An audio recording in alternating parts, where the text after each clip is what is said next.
I've always been good with my hands, good at fixing things that are broken.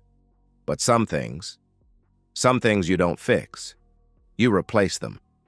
My name is Mark Sullivan, and for 23 years I've been a mechanic at Sullivan's Auto, the shop my father started and I took over when his heart gave out. I know engines. I know transmissions. I know the sound a bearing makes right before it fails. That tiny whisper of metal fatigue that most people never hear. Maybe that's why I noticed when my marriage started making the same sound. Emily wasn't always like this. When we met 15 years ago at her cousin's wedding, she was drawn to what she called my quiet confidence. She loved that I could fix her beat-up Honda with nothing but basic tools and determination. She'd sit on a milk crate in my garage, drinking beer and laughing at my stories about difficult customers. We were happy with our Friday night pizzas, our Sunday morning coffee on the porch, our simple life in our simple house on Maple Street. The changes started small. "Why don't we ever go anywhere interesting?" she'd ask, scrolling through Instagram. "Look at Sarah's trip to Cabo. Look at Michelle's new kitchen renovation." I'd remind her that Sarah's husband was drowning in debt and Michelle was on her third marriage, but Emily would just sigh and say, I didn't understand. Then came the late nights, marketing conferences that somehow required evening sessions, team building, dinners that lasted until midnight. Her phone, which used to sit forgotten on the counter, became an extension of her hand. She'd angle it away when I walked by, tilt the screen just enough that I couldn't see. The passcode changed from our anniversary date to something I didn't know. New perfume appeared on her dresser, something expensive that made her smell like a stranger. Receipts from coffee shops in neighborhoods she had no reason to visit. The way she'd touch up her makeup before running to the grocery store. The way she stopped asking about my day, stopped sharing hers. I wanted to trust her. God, I wanted to trust her. I didn't want to be that husband, the paranoid one who checks phone records and follows his wife's car. My father always told me that trust was the foundation of everything. Without it, you're just two strangers sharing bills. So I pushed down the whispers, ignored the warning signs, told myself I was imagining things. But mechanics learn to trust their instincts. When something feels wrong, it usually is. That Tuesday night in October, Emily thought I was asleep. I heard her phone buzz on the nightstand, once, twice, 3 times in quick succession. She grabbed it and slipped into the bathroom. Through the door. I could hear her giggling, that light musical laugh she hadn't given me in months. When she came back to bed, she was careful not to touch me, creating a gap between us that felt like a canyon. I lay there in the dark, listening too. Her breathing eventually slowed into sleep and made a decision. I wasn't going to confront her with suspicions and feelings. I wasn't going to beg for the truth or demand answers she'd only lie about. I was going to do what I did best: diagnose the problem systematically, gather evidence, understand exactly what was broken before I decided whether to fix it or scrap it entirely. The next morning, I went to my garage earlier than usual. I sat at my workbench, cleaning and organizing my tools. Each wrench had its place, each screwdriver its home. Order from chaos. That's what I needed now. Order from the chaos Emily had brought into our life. I've spent my whole life fixing things. But that night, staring at Emily's phone lighting up with messages she thought I couldn't see, I realized some things aren't meant to be fixed. They're meant to be exposed. I hired the private investigator on a Thursday morning. 3 days after my decision, Peterson Investigations, located 3 towns over in Millbrook, where nobody knew me. Tom Peterson was a former cop, thick-bodied and direct, the kind of man who'd seen enough betrayal to be unsurprised by anything. "You want the full package or just confirmation?" he asked, sliding a service menu across his cluttered desk. "Everything," I said. "Photos, recordings if legal, background on whoever she's seeing, financial activity, everything." Tom studied me. "You sure?" Sometimes knowing less is better for the divorce proceedings. Emotional distress and all that. I fix things for a living, I told him. Can't fix what I don't fully understand. The first report came a week later. Tom had followed Emily to lunch at Chez Laurent, the French place downtown where appetizers cost more than our weekly grocery budget. The photos were clear. Emily laughing, her hand resting on the forearm of a man in a $1,000 suit. David Whitman, 32, marketing executive at Pierce & Associates. MBA from Wharton, Tesla in the parking lot, everything I wasn't. Studied those photos at my workbench after closing the shop. Emily wore a dress I'd never seen, jewelry that wasn't in her regular rotation. She looked radiant, alive in a way she hadn't looked with me in years. In one photo, David was feeding her something from his fork. In another, her head was thrown back in laughter, her neck exposed, vulnerable and beautiful. Tom's surveillance continued. Tuesday lunches became a pattern. Thursday evening client meetings were actually wine bars in the city. The weekend conference in Boston 3 weeks into his investigation turned out to be a bed and breakfast in the Berkshires. Tom was thorough, professional, and somehow apologetic in his detailed documentation of my wife's double life. The text messages were the worst part. Tom's tech guy had recovered them from Emily's cloud backup. She'd never changed the password.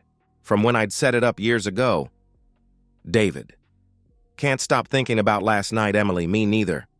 Mark would die if he knew what that conference room table has seen David. When are you going to leave him? Emily. Soon. Just need to figure out the money situation. In this state, I should get half of everything, including his business. David.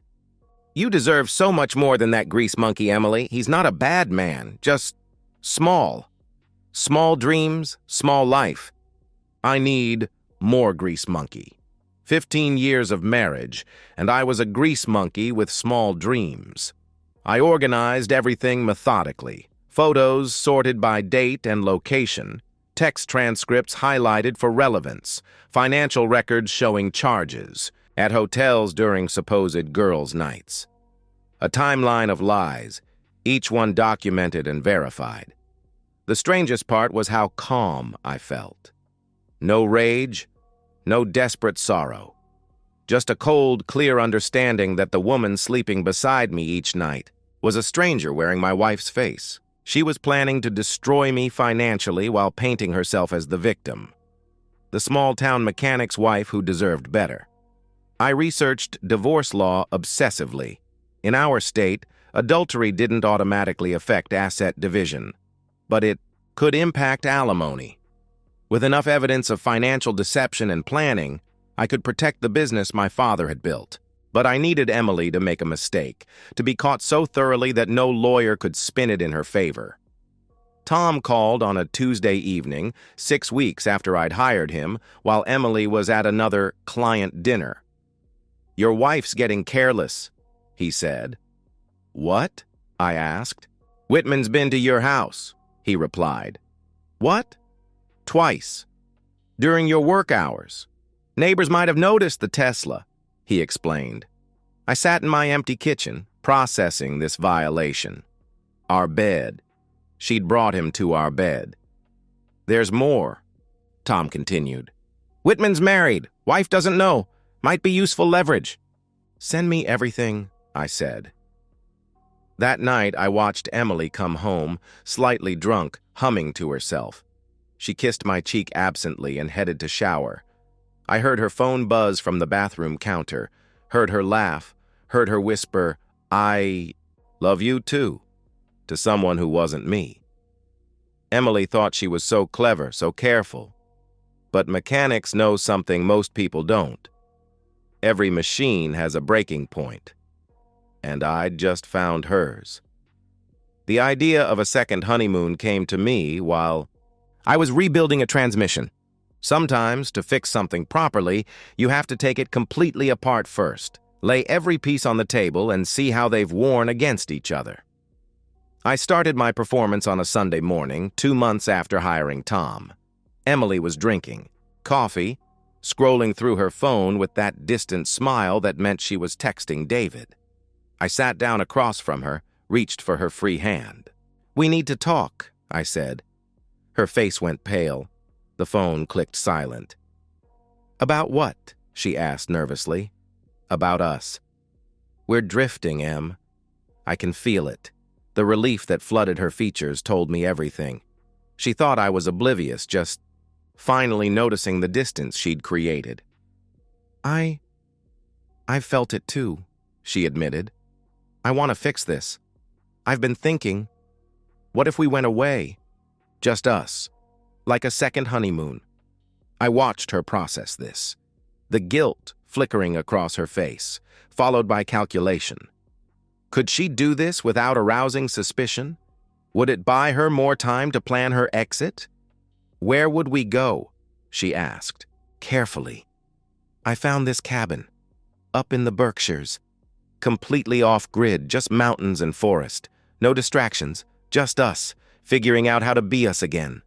The irony wasn't lost on me. The same area where she'd spent that conference weekend with David just weeks ago. Her eye twitched just slightly. "When?" she inquired. 2 weeks. I've already arranged coverage at the shop." She forced a smile. "That sounds wonderful." Over the next 2 weeks, I became the husband she'd claimed to want. I brought her flowers, not grocery store bouquets, but arrangements from the fancy florist downtown. I cooked elaborate dinners, lit candles, asked about her day with seemingly genuine interest. I initiated intimacy with patience and attention I hadn't shown in years. Emily was confused, off balance. Sometimes, in quiet moments, I'd catch her looking at me with something like regret. Once, after I'd spent an hour massaging her feet while we watched her favorite movie, she started crying. "What's wrong?" I asked gently. "You're being so wonderful." "I don't deserve this," she sobbed. "Everyone deserves a second chance," I said, kissing her forehead while memorizing the exact shade of guilt in her eyes. Meanwhile, I prepared. The cabin was perfect, 4 hours from civilization, accessible only by a winding mountain road. No cell towers for miles. I'd driven up twice to scout it, ensuring every detail. The evidence box went into my truck's lockbox. I packed our bags. With calculated care, including the lingerie I'd found hidden in her drawer, the sets she'd never worn for me. The drive up was surreal. Emily tried to seem excited, pointing out foliage, making small talk. But I saw her checking her phone constantly until the bars disappeared, saw her jaw tighten when she realized she couldn't send David a final message. The first 2 days were a masterclass in manipulation, mine and hers. I recreated our early dates, hiking to hidden waterfalls, cooking together, dancing to our wedding song on the cabin's worn wooden floors. I told her stories about our beginning, reminded her of inside jokes, made her laugh genuinely for the first time in months. She responded like a woman drowning in guilt. Sometimes she'd lean into the nostalgia, kissing me with something approaching, real passion. Other times, she'd excuse herself to the bathroom, and I'd hear her trying desperately to find a signal spot, probably needing to hear David's voice to remind herself why she was destroying us. On the second night, after we'd made love with surprising tenderness, she curled against me and whispered, "Maybe we can fix this." "Maybe," I agreed, stroking her hair, knowing that in less than 24 hours, she'd understand the price of throwing away 15 years. I barely slept that final night. Emily was peaceful beside me, one hand on my chest, breathing deep and even. She looked younger in sleep, like the woman who'd said "I do" with tears of joy in her eyes. I memorized this moment, the last time she'd ever feel safe with me. Tomorrow she'd learn what 15 years of trust could buy you and what it cost when you threw it away. The last morning arrived crisp and bright. I made Emily breakfast, blueberry, pancakes, her favorite, with real maple syrup and fresh coffee. She came down wearing my old flannel shirt, hair messy, looking more like the woman I'd married than she had in years. "This has been wonderful," she said, and I believed she meant it. "I feel like I've remembered who we used to be." "We're going to remember a lot of things today," I replied. After breakfast, I suggested one final hike. We took the trail that led to an overlook where you could see 3 states on a clear day. Emily held my hand on the steep parts, laughed. When we startled a deer, took selfies of us with the valley spread below. She saved them to her phone, no signal to post them, but I watched her smile at the screen. Evidence of happiness she'd probably delete later. Back at the cabin, as the sun set through the trees, Emily opened a bottle of wine and settled into the worn leather couch. She looked content, almost happy. That's when I retrieved the box from. "My truck. What's that?" she asked, wine glass pausing at her lips. "The truth," I said, setting it on the coffee table between us. I opened it slowly, like a mechanic revealing a destroyed engine to a customer. First, the photos. Emily and David at Chez Laurent, her hand on his thigh. The kiss in the parking. Garage! The wine glass slipped from her hand, red spreading across the wooden floor like blood. "Mark, I can explain," she started desperately. "Please don't." I spread more photos across the table. The hotel receipts, the weekend in the Berkshires when she was supposedly at a conference. "Tom Peterson is very thorough. 3 towns over, in case you're wondering. Been documenting everything for 2 months. Her face cycled through expressions. Shock, fear, calculation, desperation. "Those could be anyone," she protested weakly. I pulled out the text transcripts. "Should I read these aloud? The ones where you call me a grease monkey? Where you and David discuss your intimate life in our bed? Or maybe the financial planning? How you were going to take half my father's business?" Emily stood, pacing now, her hands shaking. "It's not what it looks like. David means nothing. It was just... I was confused. Lonely," she pleaded. "Lonely," I repeated. "In our bed. While I was working to pay for the life you said wasn't enough." "We can fix this," she said, tears starting now. "Counseling. We'll go to counseling. I'll end it with David today. David Whitman, married, by the way. His wife Jennifer doesn't know yet, but she will by tomorrow." I pulled out my phone, showed her the email I'd drafted to Jennifer Whitman, complete with attachments. "Unless you'd prefer to tell her yourself?" Emily collapsed back onto the couch. "You can't. His kids," she whispered. "His kids deserve a father who doesn't destroy families for fun." I pulled out the final item, the recordings Tom had made. "Want to hear yourself from last Tuesday? When you told him you loved him? When you laughed about how stupid I was?" I played it. Emily's voice filled the cabin, cruel and dismissive, discussing our love life with clinical detachment, planning her exit strategy, mocking my proposal to fix our marriage. The woman on the recording bore no resemblance to the woman crying on the couch. When it ended, silence stretched between us like a chasm. "I'm leaving," I said finally. "The divorce papers are in the box. You wanted freedom from our boring life. Congratulations, you've got it." "You can't leave me here," she said, her voice pitching toward hysteria. "It's miles from anywhere." 4 hours to the nearest town. There's a landline in the cabin for emergencies. Though I doubt David will accept a collect call, I answered. Coldly, I picked up my keys, my jacket. Emily grabbed my arm, mascara streaming down her face. "Please, don't do this!" 15 years, Mark. "Doesn't that mean anything?" she begged. "It meant everything to me," I said, removing her hand. "To you, it was worth less than a marketing executive with a Tesla." "I'll die out here," she screamed. "No, you'll walk. You'll be uncomfortable, tired, probably scared. But you'll survive. You're good at that, surviving on other people's efforts," I replied matter-of-factly. I headed for the door. Emily followed, screaming now, alternating between threats and promises. She'd ruin me. She'd kill herself. She'd love me forever if I just stayed. She'd make it all up to me. At the truck, I turned back one final time. Your belongings will be on the lawn when you get home. The locks are already changed. Your parents know you're coming. You bastard, she screamed. You can't do this. Watch me, I said, and drove away. I could hear Emily screaming my name from the cabin porch as I drove down that mountain road, her voice getting smaller and smaller until it disappeared completely.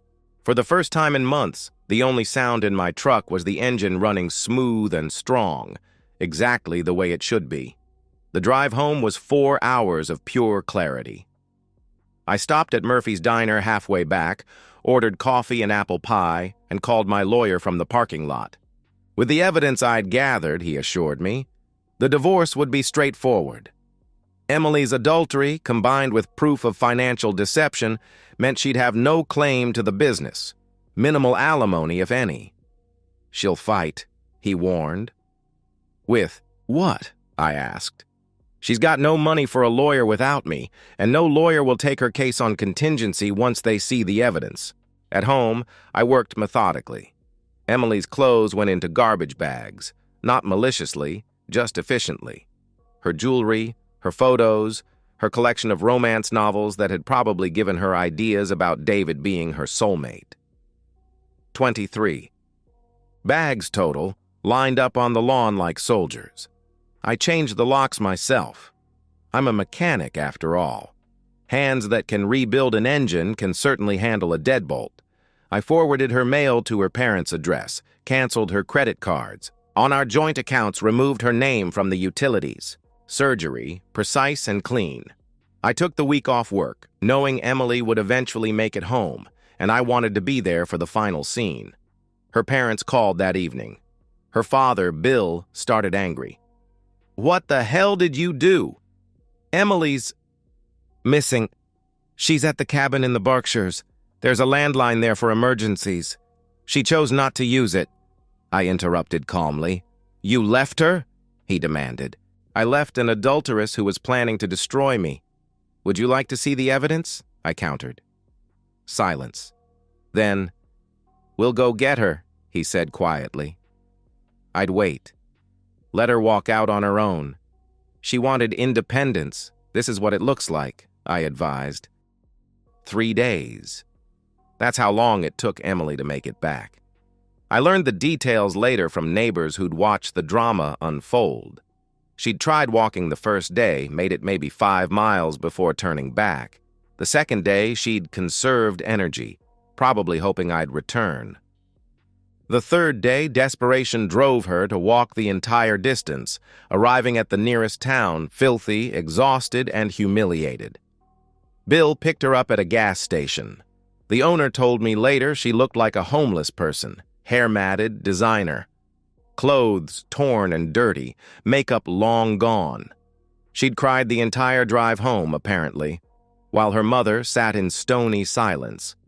I watched from my living room window as Bill's Buick pulled up to our house. Emily saw the bags on the lawn first. She stumbled out of the car, tried her key in the lock. When it didn't work, she began pounding on the door. "Mark, open the door! This is my house, too!" she shouted. The neighbors were watching. Mrs. Patterson from across the street. The Johnsons from next door. Everyone Emily had played the perfect wife for, now seeing her unraveled on the lawn. I let her pound for almost an hour. Let her scream and cry and threaten. Let the neighborhood see exactly who Emily Sullivan really was. Then I opened the door, standing in the frame to block any attempt at entry. She looked destroyed. Her hair hung limp. Her face was gaunt. Her clothes, the same ones from the cabin, were ruined. She smelled like fear and forest and fury. "The divorce papers are in the box," I said calmly. "Sign them or contest them, your choice. But either way, this marriage is over." "You can't just throw me away," she screamed. "I'm not throwing you away. I'm returning you to your parents, like defective merchandise. David Whitman has been informed of your situation, by the way. His wife knows everything." "I doubt he'll be your safety net," I replied evenly. Emily lunged at me, trying to push past into the house. I stepped outside, closing the door behind me. "This is theft," she screamed. "I'll call the police." Please do. I have documents proving adultery and financial fraud. They'll be very interested, I answered. Bill approached then, his face exhausted. Come on, Emily, let's go home, he said wearily. This is my home, she protested. Not anymore, I stated. As Bill guided Emily back to the car, she turned one last time. I loved you once, she said desperately. I know, I said. That's what makes this so pathetic. As Emily's parents' car disappeared around the corner, I realized something I hadn't expected. I wasn't angry anymore. The rage that had been eating at me for months was gone, replaced by something cleaner. Justice doesn't always roar. Sometimes it just closes the door and walks away. 6 months. That's what it took for everything to settle into its final configuration. The divorce was finished in 4 months, rapid by legal standards. Emily's lawyer, a public defender type Bill had found, crumbled when presented with the evidence. Photos, texts, financial records, recordings. Emily walked away with her clothes, her car, and nothing else. No alimony. No claim to the house or business. The judge even noted the attempted financial deception in his ruling. David Whitman's story ended predictably. His wife, Jennifer, received my email the day after I left Emily at the cabin. Their divorce was messier than ours. 2 kids, substantial assets, his career on the line. His company, discovering the affair had included encounters in their offices, terminated him for violations of professional conduct. Last I heard, he was selling insurance in Phoenix. Emily lives with her parents now. Bill told me she works at Target, stocking shelves on the night shift. She'd tried reaching out to David, but he'd blocked her number before she even made it home from the cabin. She'd tried dating apps, but word travels in small towns. Everyone knows she's the woman who cheated on Mark Sullivan, the mechanic who keeps their cars running. I see her sometimes at the grocery store or gas station. She looks older, harder. The confidence is gone, replaced by something brittle. She always looks away first. My life rebuilt itself gradually. The shop is busier than ever. Apparently, people respect a man who stands up for himself. I'm dating again. Nothing serious yet, but there's a teacher named Carol who brings her Camry in for oil changes and laughs at my bad jokes. She's simple, honest, everything Emily pretended to be. The house feels different now. Lighter. I replaced the bedroom furniture, painted the walls, made it mine. No ghosts. No memories of betrayal. Just a space where I can breathe. Tom Peterson called last week. You doing okay? He asked. Better than okay, I replied. Good. You handled that situation with class. Most men would have gone scorched earth, he said approvingly. I gave her what she wanted, I said. Freedom. She just didn't realize freedom comes with a price. Some nights, I think about Emily in that cabin, realizing I wasn't coming back. I wonder if she understood then what she'd thrown away, or if that clarity came later during the long walk home. I wonder if she thinks about our life and realizes it wasn't small, it was real. But mostly, I don't think about her at all. She got exactly what she asked for. Sometimes the cruelest thing you can do for someone is give them exactly what they think they want. And so, we've reached the end of today's story. Was it what you expected, or did it take a twist you didn't see coming?